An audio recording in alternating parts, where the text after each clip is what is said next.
ሄዶ እንደ አህያ ሲንደባለል ሄድ ሰላሚ ሰላሚ ብለው ያባሩታል በድንጋይ ሮጦ ያመልጣል። ከዛ በኋላ በቃ ካልታየ ግን በጣም እድለኛ ነው። እንደገና ሌሊትም ደግሞ መተው የሚንደባለሉ ደግሞ አለ። የሰው በር ላይም ሆነ ሜዳ ላይ ገበያ የሚገበያዩት ቦታ ላይ የሚንደባለሉ ሲምቶ ገበያ ለመሳብ ነው። ሆቴል በር ላይ መተው የሚንደባለሉት ደግሞ የሆቴሉን የዛን ሰውዬን ቢዝነስ ለመሳብ ነው። ራቁታቸውን ፓንት እንኳን ሳያረጉ አህያ ላይ ተቀምጠው የአህያው ከለር ይወስነዋል በራሱ አህያ ላይ ተቀምጠው ከሌሊቱ 8 ሰዓትና 9 ሰዓት አካባቢ ላይ ከአንዱ ሆቴል በር ላይ አህያው ተነስቶ መጥቶ የራሱ ሆቴል ይገባል ሰውየው። ለምሳሌ ይሄ ባለ ታሪካችን አህያ ላይ ራቁቱን ተቀምጦ አላደረገውም። ይሄንን ግን ተቀምጦ ከዛኛው ከተቀናቃኙ በሆቴል ብዙ ከስተመሮች ካሉት ብዙ ደንበኞች ካሉት ሰውዬ በአህያ ላይ ተቀምጦ መጥቶ አቋርጦ መጥቶ የራሱ ሆቴል ላይ በር ዘበኞች ይከፍቱለታል፣ ይገባል። ሲገባ ቢዝነሱን ይዞት ገባ ማለት ነው። ሰይጣን ይህንን ማድረግ ለምን አስፈለገ ሲባል ዲቴይል ነው። በቃ በጥልቅ ማስፈረሚያ ነው። በቃ ሸጦለታል። ሂሴል ሂሶል እንትኑ ነፍሱን ሸጦለታል ማለት ነው። ሰይጣን የሚፈልገው በምልክት ነው ያልኳችሁ። ለዚህ ሁልጊዜ ሰይጣን በምልክት ያምናል። ከቃላት ይልቅ ተግባር እንትን ይለዋል። ለምሳሌ ይህንን ቪዲዮ እዩት። ይሄ ቪዲዮ አሻንጉሊቷን ምን እያደረጋት ነው ያለው? አሻንጉሊቷን በመቀስ በቢላ እየቆረጣት ነው፣ እየተረተራት ነው። እዚህ አሻንጉሊት ላይ ግን የተጻፈው ጽሁፍ የሆነ ሰውዬ ጽሁፍና ከአሻንጉሊቱ በታች ደግሞ ፎቶዎች አሉ አብሮ የሚቃጠል ማለት ነው። እነዛ ሰዎች ይሄን አሻንጉሊት ሪፕሬዘንት ያደርጋሉ። ይሄ አሻንጉሊት የተደገመበት አሻንጉሊት ቢሆንም ሪፕሬዘንት የሚያደርገው ግን የሆነን ሰውዬ ነው። ስለዚህ መናፍሶቹ ይሄን ተግባር የሚፈልጉት ሰው በተግባር እንዲያስረዳቸው ስለሚፈልጉ ነው። የአጋንንቶቹ አይነት ይለያያል። እንደ አጋንንቶቹ እንደ ጎሳቸው ይለያያሉ፣ እንደ ነገዳቸው ይለያያሉ። ማርቆስ ወንጌል 9:26 ላይ ይህ ወገን ያለ ጾም ጸሎት በስተቀር በሌላ አይወጣም ብሎ ወገን ያለው አንድ ወገን አለ፣ ሁለት ወገን አለ፣ ሶስት ወገን አለ። ወገን አላቸው ልክ መላእክት ነገድ እንዳላቸው ሁሉ ማለት ነው። መናፍስትም ልክ እንደዛ ናቸው እና በተግባር የሆነ ነገር አሳይተዋቸው እንዲህ እንድታረግልኝ ነው የምፈልገው ምናምን ብለው በቃ ተግባር ያሳያቸዋል። ያንን ደግሞ መናፍስቶቹ አይተው ሄደው ያንን ሰውዬ እንደዛ ነው የሚያደርጉት። እንደገና ደግሞ ሌላ ወገኖች ደግሞ አሉ መናፍስቶች ሜዲቴት በማድረግ ዮጋ ሲስተም ተቀምጠው በአይምሯቸው ኮንሺየስሊ የሆነን ሰውዬ በማሰብ ይሄ ሰውዬ እንዲህ እንዲሆን እፈልጋለሁ ብሎ ባፉ ልክ ሲናገር ሄዶ ያንን ሰውዬ ያጠቀዋል። ይሄ ደግሞ በምንድን ነው? በቃላት ነው የሚሰራው። ምን እርግማን ይባላል ወይም ሟርት ይባላል። አንዳንድ መናፍስቶች ደግሞ በአይምሮ ብቻ የሚሰሩ አሉ። እናቶቻችን አሁን ቡና እያፈሉ በአይምሯቸው የሆነች ሴትዮ ሄደው በጥፊ ሲሏት ካሳዩ ሴትዮ ሄዳ ዛፍን ጭር ነው የምትለው። ውጋልኝ ካሉት ይወጋል ሄዶ። በአይምሮ ብቻ የሚያዙ ሰዎች አሉ። እንደዚህ ብለው የሆነ ዕቃ እንዲህ ምናምን የሚሉት እኮ ወደው አይደለም። ስለዚህ መናፍስት ነገድ ስላላቸው ወገን ስላላቸው እንደየባህሪያቸው ነው ጠንቋዮቹም እንትን የሚሉት። ለምሳሌ ጠንቋይ ቤት ላይ የመናፍስቱ መንደር የሚለውና መናፍስቱ በሸለቆ ውስጥ ወይም ደግሞ ስደተኛው ጂኒ የሚለው 3 መጽሐፍ ያለው ደራሲ በጣም አንድ ቀን እሱን ሰው ኢንተርቪው ማድረግ አይቀርም በስልክም ወይም ደግሞ በአካል ማለት ነውና የነዚህ መጽሐፍት ጸሐፊ መጽሐፉ ላይ ምን ብሎ ጽፏል? ጠንቋይ ቤት ውስጥ ያሉ ሰዎች በሚጠነቁሉበት ሰዓት ከእንደዚህ አይነት መጽሐፍቶች እንግዲህ ያነበብኩትን ነው የምነግራችሁና አላየውም ሄጄ ይሄንን ግን ከዛ ከመጽሐፉ ላይ አነበብኩት። ሰውየው ሄዶ ጠንቋይ ቤት ያየውን የጻፈልን። ስለዚህ እንዳየን አድርገን ቆጥራለን ማለት ነው። ምንድነው የሚያደርጉት? ልክ ጠቋር መጥቶ ሴትዮዋ ላይ ሲገባባት ወይም ደግሞ የሆነ መንፈስ አዳልሞት ሊሆን ይችላል ሲገባባት የምታሳየው አክሽን እና ወሰንገላ ወይም ታየ ከራማ ወይም ደግሞ ሰይፉ ጨንገር መጥቶ ሲገባባት የምታሳየው አክሽን ይለያያል። ጠንቋይዋ ወይም ጠንቋዩ ሰውዬ እንትን ገባ የሚሉት ሰዎቹ ራሱ አሁን የወረደው እንትና ነው ይላሉ። ሰው ጨንገር ነው የወረደው ይኸው እንደዚህ ያደረገው ነው ይላል። ጨንገር ሲመጣ የሚያሳየው ጠቋር ሲመጣ ቡናውን ዝግን አጎቃም ያደርገዋል። ወሰንገላ ሲመጣ ደግሞ ሰንደሩን ጭሳጭሱ ምናምን ይታጠነዋል። ፈንዲሻ ዝግን ካደረገ ቆሎ ከረሜላ ከበላ ሙጬ ዘሪጋ መጣ ይላሉ። አያችሁ፣ እንደ ሰውየው አክሽን ነው መንፈሱ የሚታወቀው ማለት ነው። ሙጫየው የሚባል መንፈስ አለ። ሙጬ ዘሪጋ የሚባል መንፈስ አለ። እንደ ህፃን የሚያደርግ ከረሜላ፣ ጣፋጭ ነገር፣ ብስኩት፣ ቸኮሌት ምናምን እንደዚያ ነገር የሚወድ ትልቅ ሰዎችም ሆነው ራሱ ይሄ የማይተዋቸው አሉ። ጣፋጭ ነገር ብቻ ነው የሚወዱት። በቃ ባህሪያቸው ራሱ እንደ ህፃን ነው። ቶሎ ያኮርፋሉ። ባህሪያቸው ይለያል። ቶሎ ደስተኞች ናቸው። በሆነ በትንሽ ነገር ይደሰታሉ፣ በትንሽ ነገር ያኮርፋሉ። የሚያዝናና ነገር ብቻ ነው ደስ የሚላቸው። ከሰው መካከል ሲገኙ ይስቃሉ፣ ይጮታሉ። ከዛ ደግሞ ትንሽ ቆይቶ ያለቅሳሉ። እንዴ ያን ነገር ይሄ ሙጬ የሚባለው መንፈስ ነውና ቡና ሲፈላ ፈንዲሻ እንዲቆላ እንትን እንዲል ከረሜላ እንዲኖር ዘና ፈታ የሚያደርጉ ነገሮች እንዲኖሩ የሚፈልግ ከሆነ ሙጬ ነው። እና ከዚህ አንፃር መናፍስት ሰዎችን ሰው ላይ እንዴት ብሎ እንደሚያድሩ ይታወቃል ማለት ነው። እና ይሄንን ቪዲዮ ስታዩት የሚያሳየው ምንድነው? መናፍስት ምልክት ይፈልጋሉ ማለት ነው። ምልክት ይፈልጋሉ። ሰው ላይ ሲገቡ ምልክት ይፈልጋሉ። በምልክት ነው የሚግባቡት ማለት ነው። ሁሉም አይደሉም፣ አንዳንዶቹ ማለት ነው። ስለዚህ የሰላቢ መንፈስ ሲዋረሰው ይሄ ሰውዬ የታሪካችን ባለቤት በጅብ መንፈስና በጅብ ቆዳ በጅብ ስጋ ምናምን አርጎን ያዋረሳቸው መስለብ እንዲችሉ። ጅብ በማታ በጨለማ መጥቶ ንጥቅ አርጎ ነው የሚወስደው። ይሄም ሰው ደግሞ ሰው አይምሮ ጨለማ ሲሆን ሲደነዝዝ ማለት ነው። ሰው በቀን አይምሮ ጨለማ የሚሆንበት ጊዜ አለ። የቀን ጨለማ የሚባል አልሰማችሁ? በቀን ጨለማ ይሆንባችኋል። ከዛ ፍዝዝ ድንዝዝ ትላላችሁ። ከወሰደባችሁ በኋላ ነው ብንን ስትሉ ወይኔ ሞባይሌ፣ ብሬ፣ ወርቄ ምናምን ትላላችሁ። ሰውን እንደዚህ አድርገው ነበር የሚሰልቡት ማለት ነው። እና ይሄ የሰላቢ መንፈስ ሰው ላይ እንዲገባ በእንደዚህ አይነት መልኩ ነው የአውሬውን ማንነት ነው የሚያዋርሰው። ልክ እንደ አውሬው ምሳሌ ድመት ከሆነች የተደገመችባት ወይም ደግሞ የድመት ስጋ ከሆነ የበላኸው፣ ድመት የቤት እንስሳ ናት። እጇን እየላሰች ምን እያለች ቤት የምትቀመጥ ነች። ሶፋ ላይም ምንም ላይም ትቀመጣለች። ግን ሲርባት አምጡ ብላ የምትል ሰላቢ ናት። ድመቷ ሳትሆን ሰላቢ ሆነችው በድመት የሚሰለብ ከሆነ እንደዚህ አይነት ባህሪ ነው የሚኖራቸው። የቤት ሰዎች ናቸው። ዘመድ ሊሆን ይችላል፣ ጓደኛ ልትሆን ትችላለች፣ ወይም ጎረቤት ሊሆን ይችላል። የድመት ስጋ ተደግሞበት ከሆነ የተጣለብህ ወይም የበላህ ወይም ደግሞ እየተደገመብህ በአጠቃላይ በድመት ስጋ ከሆነ እንደ ቤተሰብ መስሎ እንዴት ነሽ ደህና ነሽ ወይ እንዴት ነህ እግዚአብሔር ይመስገን ምናምን እስቲ እንደው እንትን ፈልጌ ምናምን ብለው ተለሳልሰው እንደ ድመት ኛው ኛው ኛው ኛው እያሉ ድመት ሲርባት አይደል የምትጮኸው? ካራባት ለጥ ነው የምትለው። እስቲ ድመት ስራዋ ምንድን ነው? አይጥ መያዛል። እሱም ለሆዷ ነው። ግን በአይጥ ፈንታ ምግብ ብትሰጧት ምንድን ነው የምትሰራው ስራዋ? ስጋ ሰጣችኋት በየቀኑ ከልጅነቷ ጀምሮ አይጥ ቢመጣ ትበላዋለች? አትበላው። ትፈራዋለች፣ ትሸሸዋለች። ስለዚህ ምንድን ነው የድመት ስራዋ? ሶፋ ላይ መቀመጥ፣ ይዳብሷታል ምናምን፣ ታጫውታቸዋለች ምናምን፣ በቃ አለቀ አይደለ? ሲርባትስ ቀውጢ ነው የምታደርገው ቤቱን።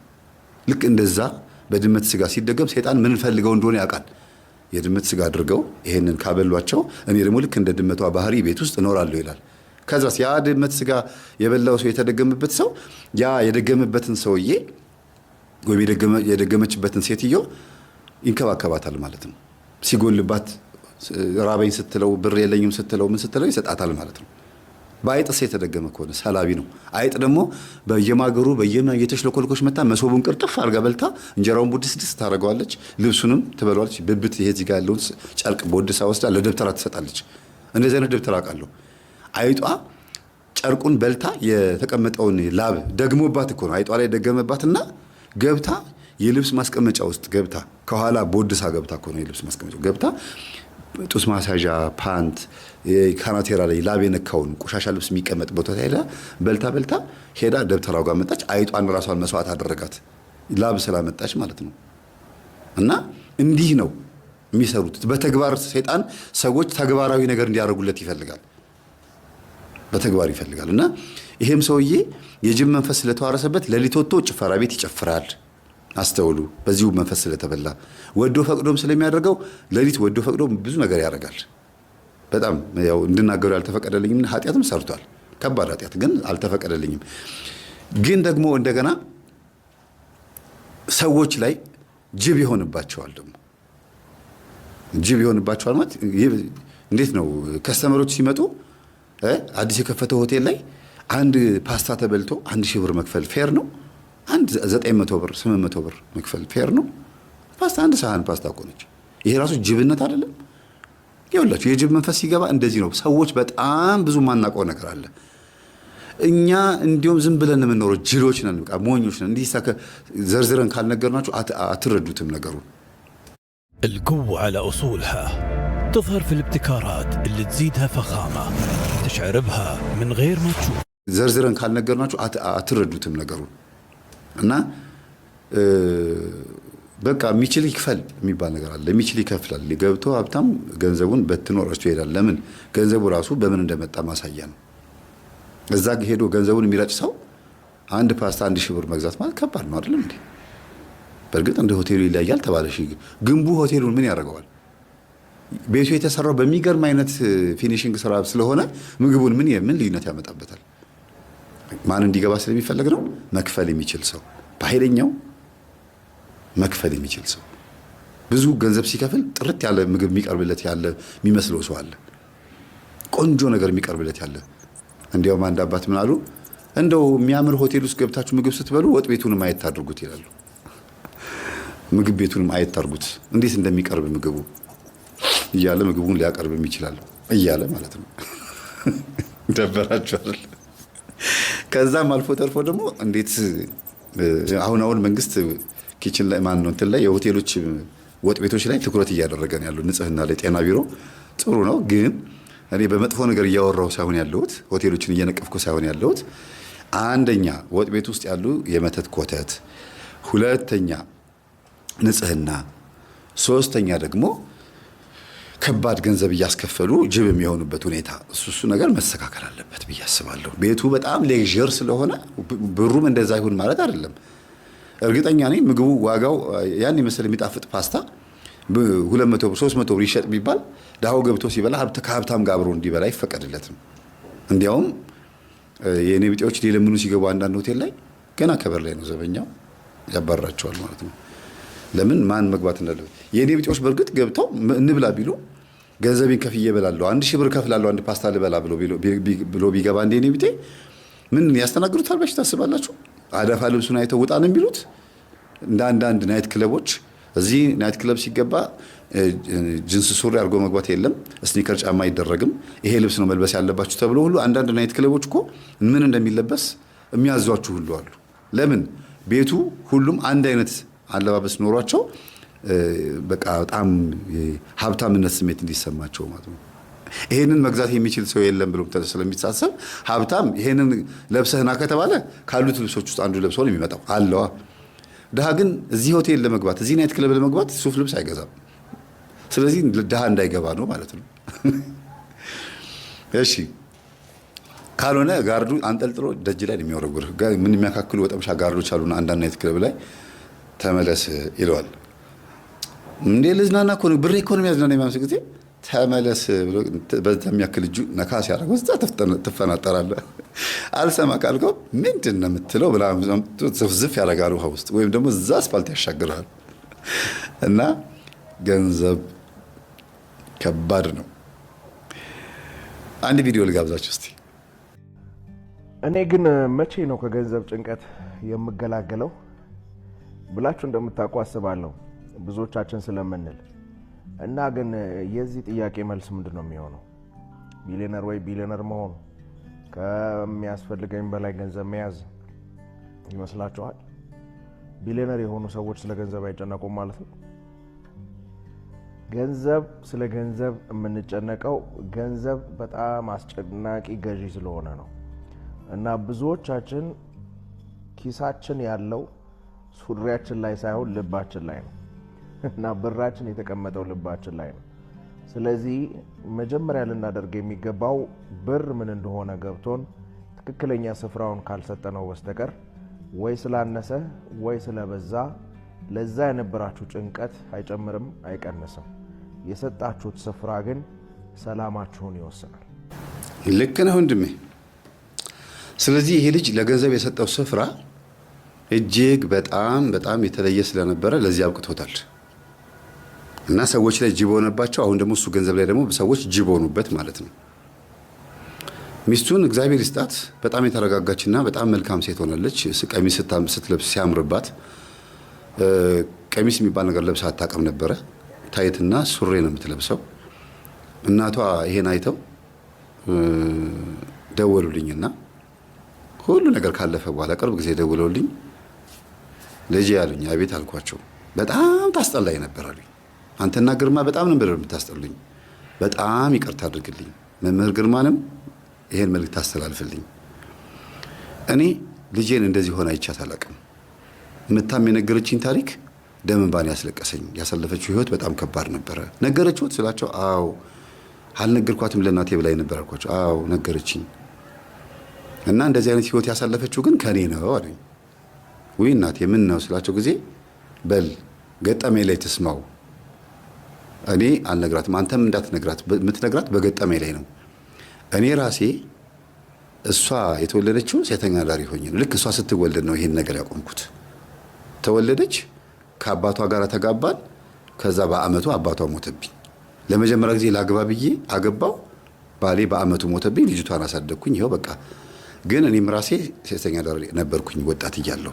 የእኔው መንፈስ ነው ልጄ ላይ ያለፈው። ይሄን ግን እሷ አታውቅም አሉኝ። አያችሁ የዝሙት መንፈስ እንዴት እንደሚያልፍ። እና ይሄን ሁሉ ማድረግ የነበረው ግን ለገንዘብ ነው። ገንዘብ በዚህ ምድር ላይ ከባዱና ጨካኙ ኃይለኛው ገዢ ነው የሚለውን ሐሳብ እሳቸው በደንብ አድርገው ነው ያብራሩት። በደንብ አድርገው ነው ያብራሩት። እና ለገንዘብ ያልገባሁበት ቦታ የለም። ባለትዳር ወንዶችን ኢቭን እሷን ከወለድኳት በኋላ መተዳደሪያ የለኝም ብዬ ሴተኛ ዳሪ ሆኜ ሄጄ ባልሰራም አሉኝ። ግን ውሽማ ሰፈር ውስጥ ውሽሞች ነበሩኝ፣ 2 ውሽሞች ነበሩኝ። 2ቱም ግን ሞተዋል። ከኔ ጋር ውሽምነት በጀመሩ በ3 ነው በ4ኛ ዓመታቸው ላይ ሁሉም ሞቱና እኔን ያገባ ይሞት ነበረ አሉኝ። አስደነገጡኝ። ምን ነው ስላቸው አይኔ ገዳይ ነው አሉኝ። አሃ ስለዚህ ልጅቷ ኦቲዝም የሆነችው አይምሮ ዘገምተኛ የሆነች የመጣችው ህፃኗ ከእርሶ ወደ ልጆት ከልጆት ደግሞ ወደ ህፃኗ የተላለፈ መንፈስ ይኖራል ስላቸው ያለምንም ጥርጥር ይሆናል። ባሏም ችግር አለበት። የባሏን መንፈስ አውቀዋለሁ፣ ግን መናገር ከብዶኝ ነው። እኔ ራሴ ባሏን ማን እንደሆነ አሳይቶኛል በህልሜ። እና ልጄና ባሏ የተገናኙት በአንድ መንፈስ ነው። በአንድ ናይት ክለብ፣ በአንድ ጭፈራ ቤት ውስጥ ነው። ሁለቱም መንፈሳቸው ተመሳሳይ ነው። የቡዳ መንፈስ ነው። የኔ ልጅ ላይ የነበረው መንፈስ ከኔ ነው የመጣባት የዝሙት መንፈስ፣ እሱ ላይ ያለው የቡዳ መንፈስ የመጣበት ደግሞ ለስልብና ብሎ ካመጣው ነገር ነው አሉኝ። ያውቁ ነበር እንዲህ አልኳቸው። አዎ ልጄ ሁሉ ነገር ነግራኛለች፣ ግን ቀድሜ እኔ አውቅ ነበር አሉኝ። እንደዚህ እንደሚያደርግ አውቅ ነበር፣ አሳይቶኛል። የሰው ኪስ ሲገባ በደንብ አይቻለሁ አሉኝ። እና እኔ ደግሞ የቡዳ መንፈስ ደግሞ አደገኛ ነው። እና ልጄ እባክህን እንደው በጣም በጣም በጣም በጣም ይቅርታ አድርግልኝ፣ ስሰድባችሁ ነው የኖርኩት እና ለምን እሰድባችሁ እንደነበረ የገባኝ አሁን ነው አሉኝ። ስለዚህ እኛን የሚሰድቡ ሰዎች ማን ናቸው ብዬ ሳስብ፣ ወይም ደግሞ እኛን የሚቃወሙ ሰዎች ማን ናቸው ብዬ ሳስብ ያሳዝኑኛል። ነገ ሊመለሱ፣ ነገ ሊመጡ፣ ይቅርታ ሊሉ፣ ይቅርታ ባይሉንም ነገ ግን መጥተው መድኃኔዓለም ጋር ይቅርታ አድርግልኝ ሊሉ ዛሬ ላይ አንደበታቸው ላይ አፋቸውን ፍሬ ለማብዛት መሞከራቸው በጣም ከባድ ነው። እና ብንችል እስካሁን የተሳደብነውና እስካሁን የተናገርነው ነገር ቢበቃ ብንነቃ ጥሩ ነው። ለምን ሰው አንድ ስድብ፣ አንድ ቃላት በተሳደበ ቁጥር ሊያውም በማያውቀው ነገር ገብቶ ባላጣራው ነገር ገብቶ በተናገረ ቁጥር ምኑን እያበዛ ነው የሚመጣው? ንስሐ የሚገባበትን ቀን እያረዘመ እንደገና ደግሞ ኃጢአቱን እያበዛ ነው የሚመጣው። ስለዚህ ያላችሁ አማራጭ ምንድን ነው? ቆም ብሎ ማስተዋል። እኚህ እናት በ10 ደቂቃ ውስጥ ብዙ ታሪክ የነገሩኝ፣ 10 ደቂቃ ነው ያወራኋቸው። ብዙ ነገር ነው የነገሩኝ። እኔ ልጄ ስትወለድ ባለቤቴ ያላደረገልኝ ነገር የለም። ሁሉን ነገር አድርጎልኛል። ማድረግ ያለበትን ነገር በሙሉ አድርጎልኛል። የሞተው ግን አይኔ እያየ ነው። አይኔ እያየ ነው የሞተው። ስለዚህ አይኔ ገዳይ እንደሆነ ያወቅኩት ከባለቤቴ ከልጅ አባት ሞት በኋላ ነው። ከዛ በኋላ ራሱ ውሽማ ይዤ እንደሚሞቱ እያወቅኩኝ ነው ገንዘብ እንዲሰጡኝ እኔ ጋር እየመጡ እያደሩ እየተኙ ምን እያሉ ገንዘብ እየሰጡኝ እንደሚሞቱ እያወቅኩኝ ነው ማስተናገዳቸዋል። ሌላ ታሪክ መልቶ ሄደው ሌላ ታሪክ። አሁን ልጅቷ እየሰማች ነው። በዚህ ሰዓት ክው ብላለች። የባለ ታሪካችን ሚስት ማለት ነው፣ ወይም የገጠመኝ ዋና የጀርባ አጥንት ባሏት የኔ እናት። እንግዲህ ይቅርታ አይዞሽ፣ ይሄንን በመናገሬ እናትሽ የተናገሩትን ነገር ከቁም ነገር ያዥና የዝሙት መንፈስ በስላሴ ስም ታሰር፣ እኔና ባለቤቴን ያገናኘህን፣ እኔና ባለቤቴን በናይት ክለብ አብረን እንድንዘል ያደረከን ታሰር በስላሴ ስም ብለሽ ከጸለይሽና ከሰገድሽ ልጅሽ የመዳን እድሏ በጣም ሰፊ ነው። ለምን ስዕሉ 3 ጊዜ ላይ ከወደቀባት በኋላ ራሱ መጫወት ጀመረች። መንፈራገጥ፣ ለቅሶ የሚባል ነገር የለም። ፈገግ ማለት ጀመረች። መልኳ ሁሉ እየተለወጠ መጣ። ኦቲስቲክ ባህሪያቸው መልካቸው ያስታውቃል አይደለም? እየተለወጠች መጣች። በጣም ነው የተለወጠችው ልጅቷ። መምህር አረ ልጄ በጣም ተቀየረችብኝ፣ አረ ትክክል በቃ የሆነ ለየት የሚል ደስ የሚል ነገር እያየሁባት ነው። ደሳይ እግዚአብሔር ያርግልሽ። አሁን ደግሞ የእናትሽ የተናገሩት ነገር ደግሞ ሌላ ነው። ለምሳሌ ያረሱሽ እናትሽ ናቸው አይደለም? አይናቸው ላይ ችግር ይኖራል። ራሳቸውን ይነገሩኝ እንግዲህ እኔ አርሻታለሁ ያሉኝ። ግን ሳርሳት እሷ ጋር 2 ወር ስቀመጥ ልጅቷ ምን እንደሆነች ውስጤ ያውቃል አሉ እና መድኃኒዓለም ዞሬ እባክህ መድኃኒዓለም ልጄን አትርፍልኝ፣ የልጅ ልጄን አትርፍልኝ ብዬ ለምኛለሁ። የተረፈችልኝ ግን በስጋ ነው የተረፈችው። በነፍስ ምናልባት ተይዛ ሊሆን ይችላል፣ ወይም ደግሞ በነፍስ ተርፋ በስጋ ተይዛ ሊሆን ይችላል። እና እናትሽ ንስሐ መግባት ይፈልጋሉ። ቶሎ በፍጥነት አሁን ይሄን ገጠመኝ አዳምጠሽ እንደጨረሽ እናትሽ ጋር ደውይና እናትሽን ንስሐ አስገቢያቸው። ሰርፕራይዝ ነው። አሁኑኑ ደውለሽ ሂዱ። እንዲያውም ይሄ ትፊባት ልጄ ላይ ምናምን እንዳትይ፣ አይደረግም። እንደዛ ይባል መቼም የኔ ትምህርት ያዳመጣ እንደዛ አይልም። በቡዳ በልታልሽ ሲባል ትፉበት ቱ በሉ ይባላል አይባልም። ጭራሽ መረጊባት ማለት ነው። ጭራሽ በደንብ ግባ ማለት ነው። ግባና በደንብ ተደላል ሶፋ ላይ ተቀመጥ ማለት ነው። አይደረግም። ትፋበት የሚባል ቋንቋ አይሰራም። ለምርቃት ከሆነ አዎ ለምርቃት ሰይ ያሳድግህ እግዚአብሔር ያሳድግህ ይላሉ አይደል? ካይን ያውጣሽ በስማም አይን ያየት ካሉ ግን ግባ ማለት ነው። እና እኚህ እናት እግዚአብሔር ይስጣቸው፣ እኔም ተቀብዬታለሁ። አንቺ ግን ሂጂና ቶሎ ንስሐ አስገቢያቸው። ዛሬ ይሄን ካዳመጥሽ በኋላ በመኪና ሄደሽ እሳቸው ጋር ደርሰሽ በማግስቱ ጠዋት ጸበል አስጠምቂያቸው እንዳይቀድምሽ። አንዳንድ መንፈስ ይቀድማል። እንዳይቀድምሽ ዲያብሎስ ቀድሞ እናትሽን እንዳይጎዳ ሂጂና አስጠምቂያቸው። ደዊና ለእናትሽ ማለት ነው ምንም አይነት ስቶቭ ምንም አይነት ምጣድ ጋር የተለያዩ እሳት ጋር ምናምን እንዳትጠጊ፣ ዝም ብለሽ ተኚ። ከፍሪጅ ምግብ አውጥተሽ ብቻ በልተሽ ተኚ በያቸው። አንድ እናት እንደዚህ አጋጥመውኛል። ልጅቷ እስክትደርስ ድረስ ሴትዮዋ ከሰል እሳት ነው ላቀጣጥል ብለው ሲሊንደር ሲሉ ንስሐ ልታስገባ እኮ እየሄደች ነው እናቷን። ቀድሟት ሄዶ እናትየዋን አፈንድቶ ጠበቃት። በጣም ገረማት። ግን ተረፉላት። ስጋቸው ቢጎዳም ግን ተረፉላት። እዛው በተኙበት ንስሐ ገብተው ነው ያረፉት። ስትነቃ ሲገባት ማለት ነው። ምንድነው ማድረግ ያለባቸው? በስላሴ ስም ታሰር። እኔ ጋር ያለ መንፈስ ወደ እናቴ እንዳትሄድ፣ እናቴ ላይ ያለህም እዛው ታሰር፣ ና ወደ እኔ አይባልም። እናቴ ላይ ያለ መንፈስ፣ አባቴ ላይ ያለ መንፈስ ና ወደ እኔ፣ ታላቅ ወንድሜ ላይ ያለ፣ ታናሽ ወንድሜ ላይ ያለ ና አይባልም። እዛው ታሰር ነው የሚባለው። እንዴ ለምን? እነሱ እድሜ ልካቸውን ኃጢአት ሲሰሩ ለመንፈስ ሲካድሙ እንደፈለጉ ሰይጣንን ሲያገለግሉበት የነበረው ህይወታቸውን በሙሉ የተገለገለ ግብር የተገበረለት መንፈስ ነው አንቺ ጋር መጥቶ ስቃይሽን የሚያበላሽ። ምስኪን የዋህ ለምን እናት ይዋለሽ? ለምን እናት ትለዋለህ? ና አይባልም። እዛው ታሰር። እኔም ጋር ያለው እዚሁ ታሰር። በቃ ድንበሩን እንትኑን ማቋረጥ ነው፣ ኔትወርኩን ማቋረጥ ነው ያለባችሁ። እና ወደ እናቴ ስትሄጂ ተጠንቀቂና ይሄን የመሰለ ገጠመኝ እንዳቀርብ ስለፈቀዱልኝ በጣም አመሰግናለሁ። ሳልመክር ማላልፈው ግን አንድ ነገር ነው። እሱም ገንዘብን ለማግኘት ገንዘብን በገንዘብ መግዛት አይጠበቅባችሁም። ገንዘብን ለማግኘት ማለት አሁን እሱ ብር ለማግኘት ብር የሚገኝበትን መንገድ ለማግኘት ብርን አውጥቶ ለደብተራ ሄዶ ራሱን ገበረ ማለት ነው። እና ማድረግ ያለባችሁ ምንድነው? መጀመሪያ ራሳችሁን መግዛት ነው። ራስን መግዛት ገንዘብን መግዛት ነው።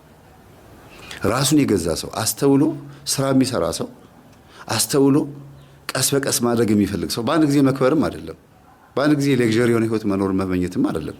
ቀስ በቀስ በቃ በእድገት ጤነኛ የሆነው ኑሮ እሱ ነው። በቃ አሳ አትስጠው፣ አሳ እንዴት እንደሚጠመድ አሳየው የሚባል ቋንቋ አለ። ስለዚህ አባቱ የነገሩት ነገር መጥፎ ነገር ባይሆንም ወራዳ ትሆናለህ ሲሉት ያስፈራሩት መንገድ፣ እሱ ግን ገንዘብ ለማግኘት የሄደበት መንገድ አቋራጭ መንገድ ነው። ሰርቶ መለወጥ። ዩኒቨርሲቲ ተምሮ ሰው እንዴት ሰላቢ ይሆናል? ለነገሩ ነጮች ሰልበውናል መጀመሪያ በትምህርታቸው። ማተር ኢዝ ናይዘር ክሬትድ ኖር ዲስትሮይድ ብለውናል እኮ። ነገሮች አልተፈጠሩም አይጠፉም ብለው በትምህርታቸው አጥፍተውናል። አተምስን አስተምረውን አቶሚክ ቦምብ ሰርተዋል። በጣም ብዙ ሳይንሳዊ የሆኑ ነገሮችን ከእግዚአብሔር መስመር የሚያስወጣ ሳይንስ። እንዲያውም አንዳንድ ሳይንቲስቶች እኮ በጣም ጠልቀው በገቡ ቁጥር እግዚአብሔር ነው የሚያገኙት። እኛን እዚህ ጫፏን ይዘን ጥራዝ ነጠቃውን ነገር ይዘን ኤቲስትና ፓጋን ሆነ እግዚአብሔር የለም ቢኖር ኖሮ እንደዚህ ለምን ሆነ እንደዚህ ምናምን እንላለን። እና በእውነት በጣም ጥልቅ ያለ ሀብት ይሄ በአቋራጭ ለመክበር ጥረት ከማድረግ ይልቅ ስቴፕ ባይ ስቴፕ እድገት በእድገት በቅደም ተከተል ማድረግ ይሻላል። ደስ የሚለውም እሱ ነው። ጥቅም የለውም፣ በቃ ምንም ጥቅም የለውም። ከታይታ ውጭ ሌላ ጥቅም አለው? G+2-3 ቤት መኪና ምናምን ቀዩን ቆንጆ የሆነ ላይፍ ልጆቹን ሀብታም ትምህርት ቤት ማስገባት እዛም እንትን ማለት እስቲ ከታይታ ውጭ ሌላ ምን ያተረፉት? እንደ አብዛኛው እንደዚህ አይነት ትምህርት ቤት የተማሩ ልጆች ከንቱ ናቸው።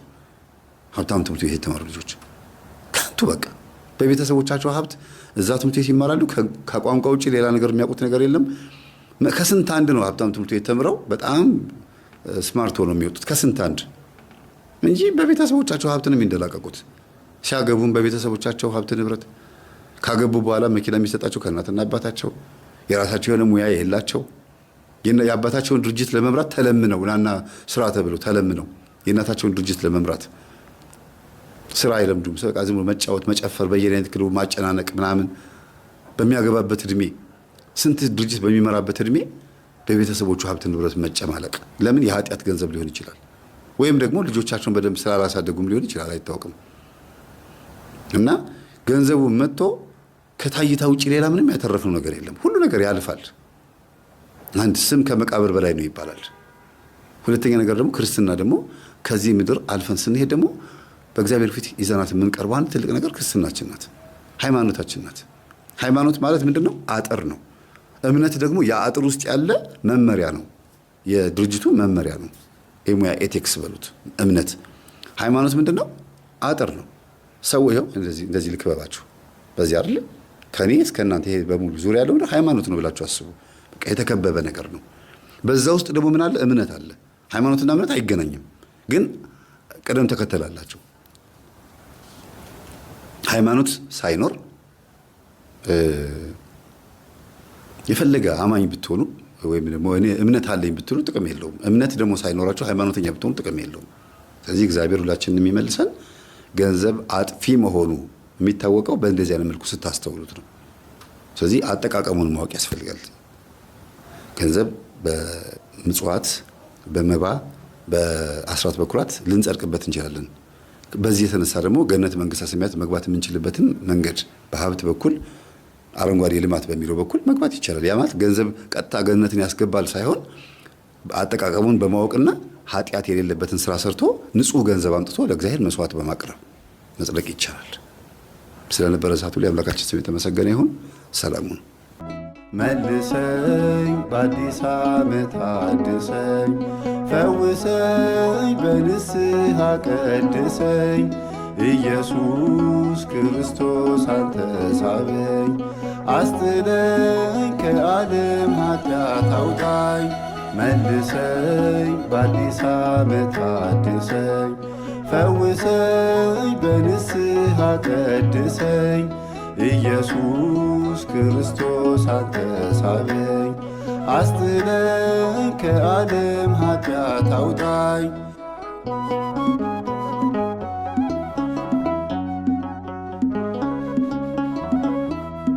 እውነት ነው ያልከፈልከው የለም እኔን ለመመለስ፣ ልክ ነህ ያልሆንክልኝ የለም ልጅህን ለማገዝ።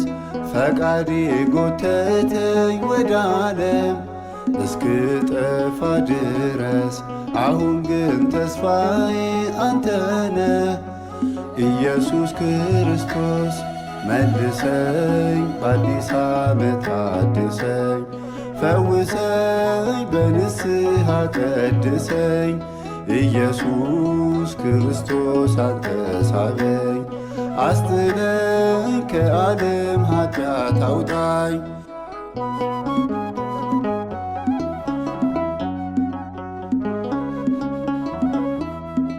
አቤቱ ይቅርታ አድርግልኝ የሰራዊት ጌታ፣ በስም ጠላቴ እንዲዋረድ ክፋቱ እንዲመታ። አረሳም ቤዛ የሆንከውን በመስቀሉ ውለታ፣ ልቤ ላይ ተስሎ ይታያል ቀራንዮ ቦታ። መልሰኝ፣ በአዲስ ዓመት አድሰኝ፣ ፈውሰኝ፣ በንስሐ ቀድሰኝ፣ ኢየሱስ ክርስቶስ አንተ ሳበኝ፣ አስጥለኝ ከዓለም ኃጢአት አውጣኝ።